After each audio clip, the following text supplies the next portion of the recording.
CFL and has been for well over a decade. And now Burris throws to Bakari Grant, and Grant down to the Toronto 51-yard line. The ball came free, but after the play had been called, it'd be another Hamilton first down.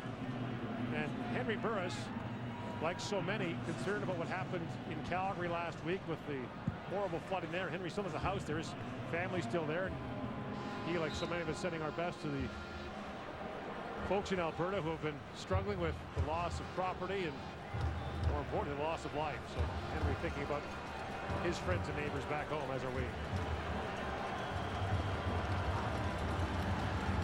On first down, Burris again. And Andy Fantuz with a catch. It's thrown down by Jalil Carter.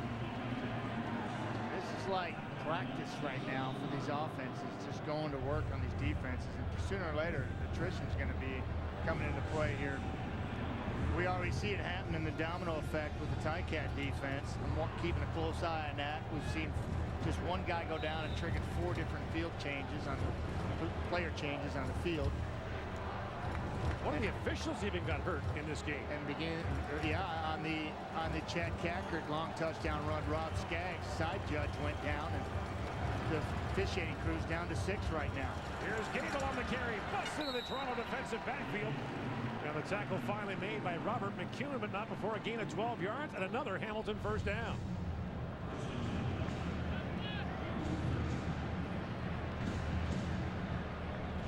C.J. Gable, the 25-year-old. Yeah, this double tight formation. You can see all the people down the line of scrimmage. You got 7 offensive linemen, and they're just they're basically zone blocking there, man on man. And find a crease, and C.J. does the rest. It's a good job moving the big boys out of the middle. Now Lamar with a carry, and Lindsey Lamar tries his luck. And gets inside the 30, down to the Toronto 27-yard line. So Lamar and Gable will be the tandem backs who will, for now, take the place of Siobhan Walker.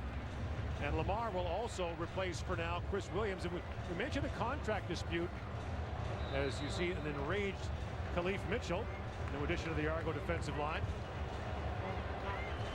But he's not liking getting blown off the football like he has the last couple of plays. And should make the point, Chris Williams has a contract with the Ticats. Yes. Is asking it to be nullified. Yes. Now Burris with all kinds of time down the goal line. The pass is incomplete for Ellingson. And that'll bring up third down. I want to call him James Ellingson. Remember the Duke used to play for the Ottawa Rough Riders? I do. Same number, I think, too. Good ball player. That's a killer nickname. Got bumped by Brandon Isaac there on the coverage. So a 34-yard field goal try for Luka Kanji. You know, I talk about defenses being a little tired at this point. I can almost see it in Ellingson there, 82. He's getting a pretty good taste of what this game's all about as a receiver in this league. Getting tired. Kanji off the upright. Chance to make it a 5-point lead, but it remains just 2. Sidelines, here's Matthew Cinetti with some updates for us.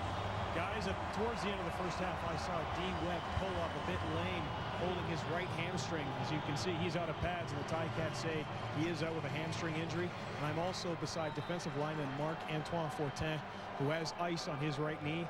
He does not look in a very good humor, and he most certainly will not be getting back in the game. Argo start first down at their own 25-yard line. Ray gives that pass to Jason Barnes, and Barnes thrown down close to the line of scrimmage. It'll be no gain, and second down, Toronto. Ricky Ray got up to a slow start for Toronto last year, trying to learn an offense. Learn a new offense under head coach Scott Milanovich and new teammates. But by the end of the season, they were cooking. Best in the league at the end of the year, when he had to be, when they needed him the most. Second down, Ray fires the pass, caught by Curry for first down to the 38-yard line.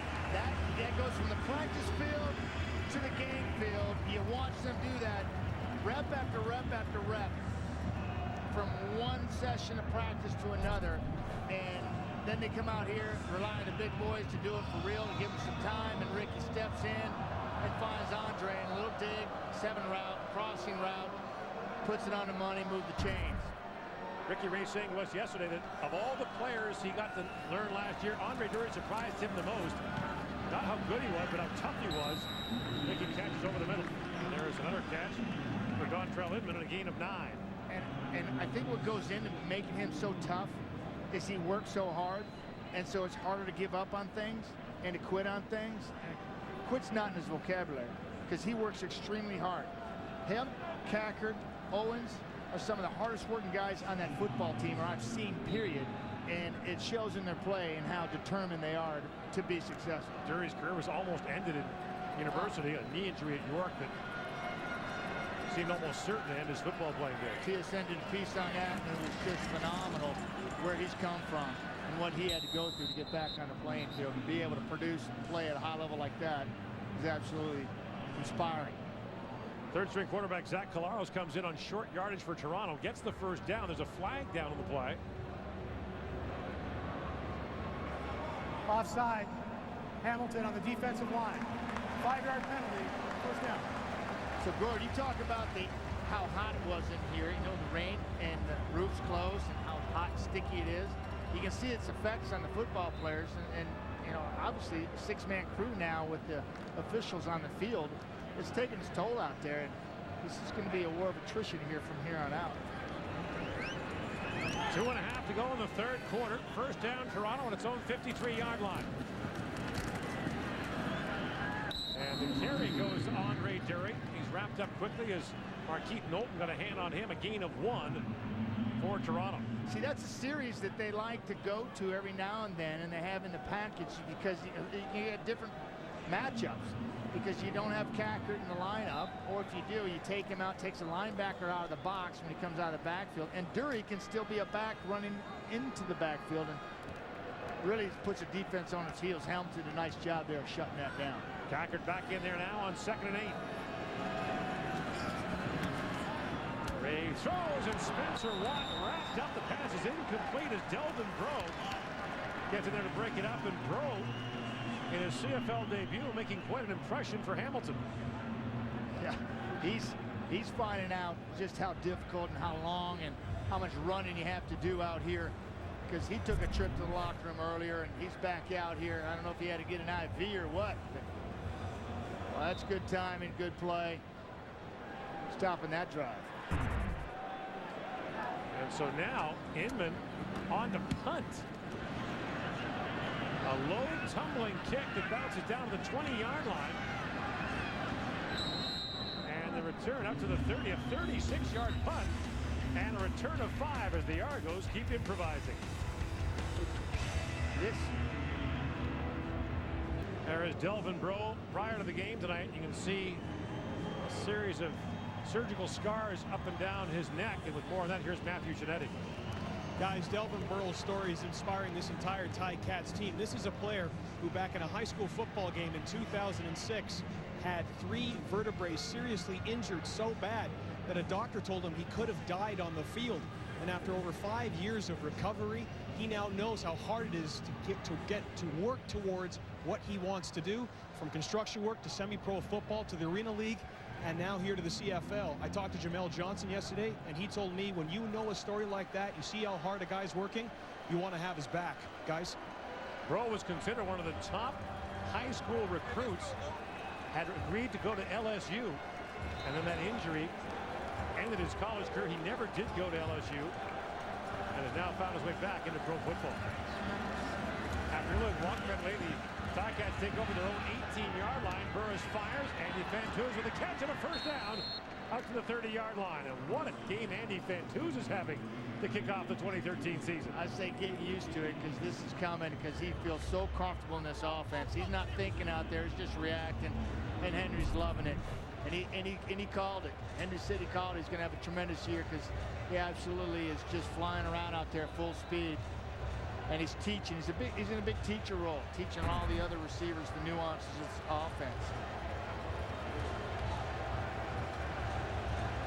8 for 132 for Fantuz so far tonight. 30 seconds to go in the third quarter. Ticats lead by 2. And now Burris throws underneath. And he's got John Delahunt, the fullback, with the catch. And Delahunt tripped up as he gets to the 37-yard line, a pickup of 7.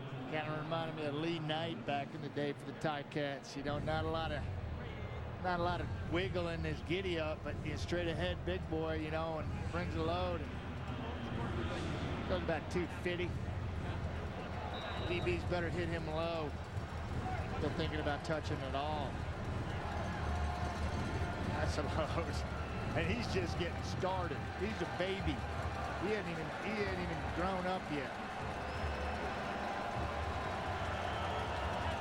Second and short for the Ticats. Burris to throw, has a man, and has a first down as Ellington makes the grab and gets to the 43-yard line. Jamie Robinson there on the tackle.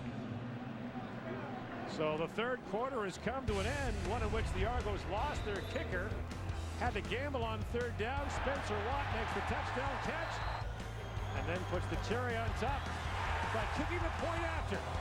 This team down by 2 with 15 to go.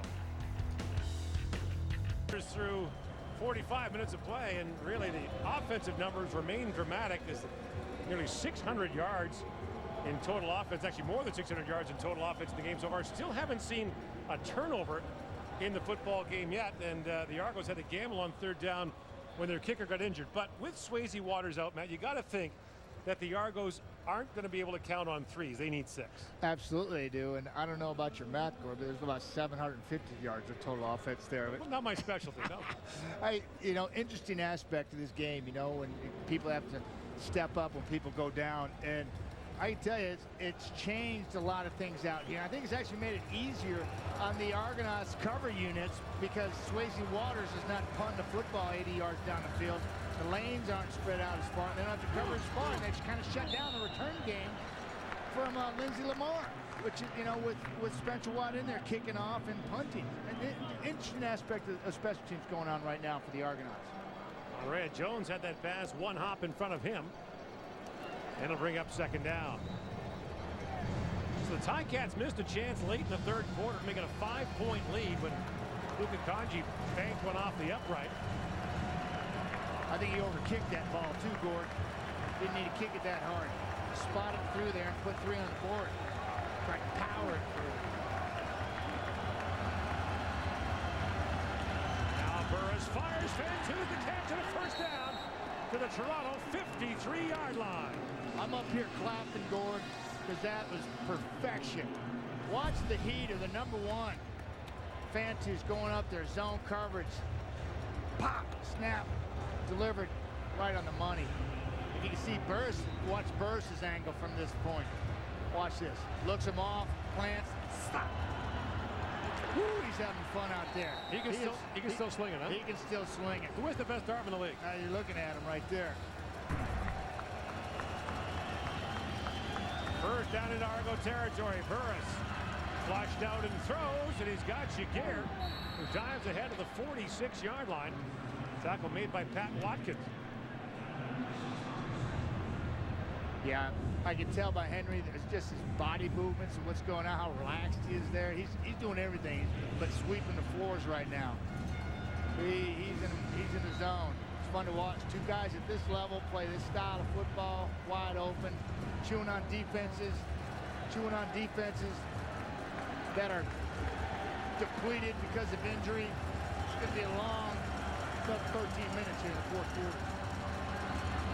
Now the pass batted down, the ball loose. This being treated like a live football as Fantuz is back to pick it up. That appeared to be an incomplete pass, and that's what Burris is saying.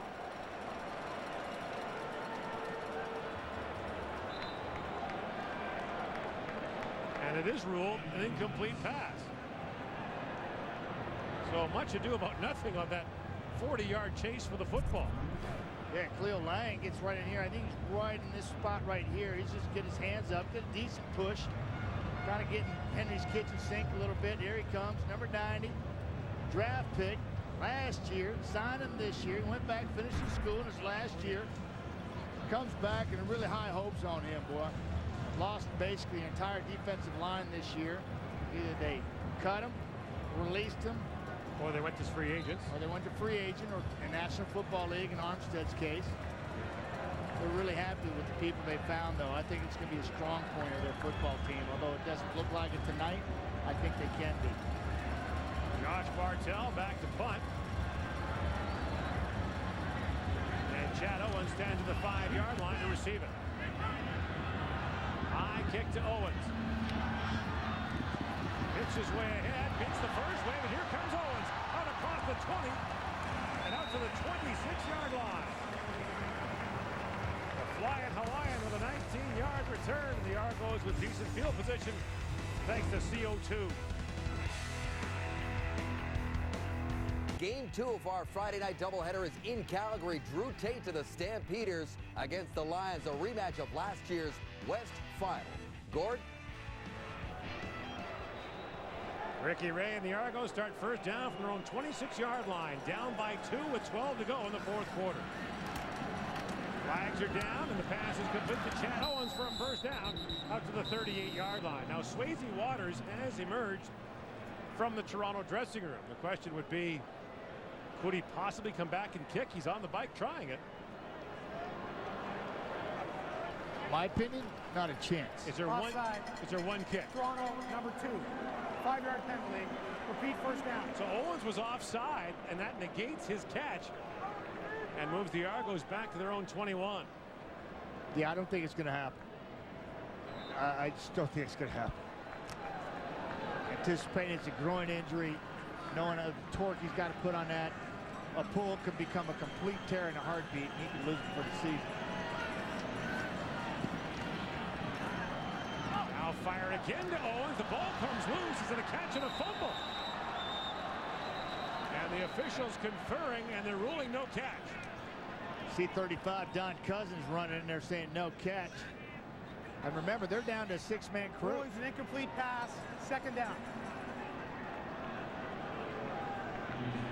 No hesitation here by the And now six-man the crew. Argos are throwing the challenge flag out. They're going to say Owens caught this and was down.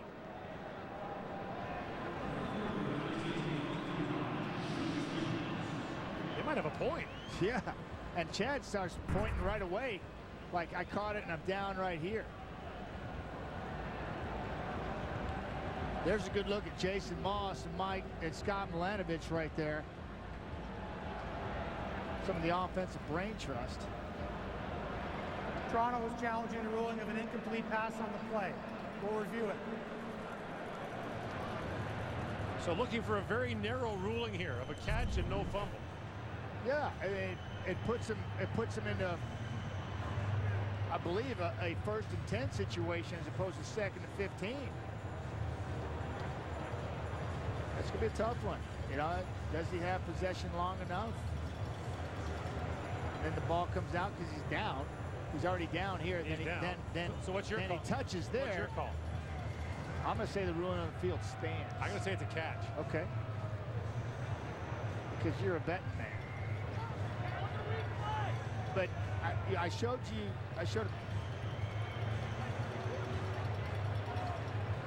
Here it is live, and it happens pretty quickly. There it looks like a catch. The ball comes out. Slow motion.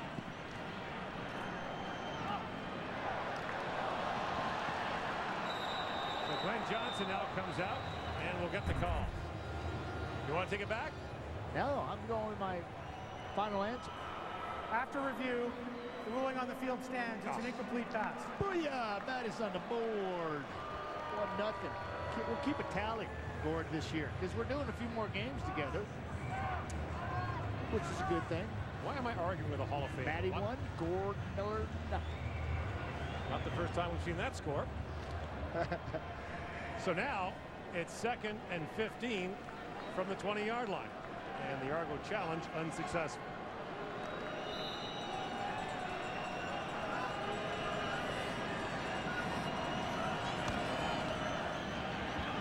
time, looks over the top, and the pass is incomplete for Inman. And there on the coverage was Delvin Breaux, and there's a flag down to midfield. Delvin Breaux has had a pretty interesting CFL debut tonight. Yeah, he's learning. His learning curve is huge right now. But from up here, my vantage point, I thought this was an uncatchable ball. But there's definitely contact and pulling of the jersey right there.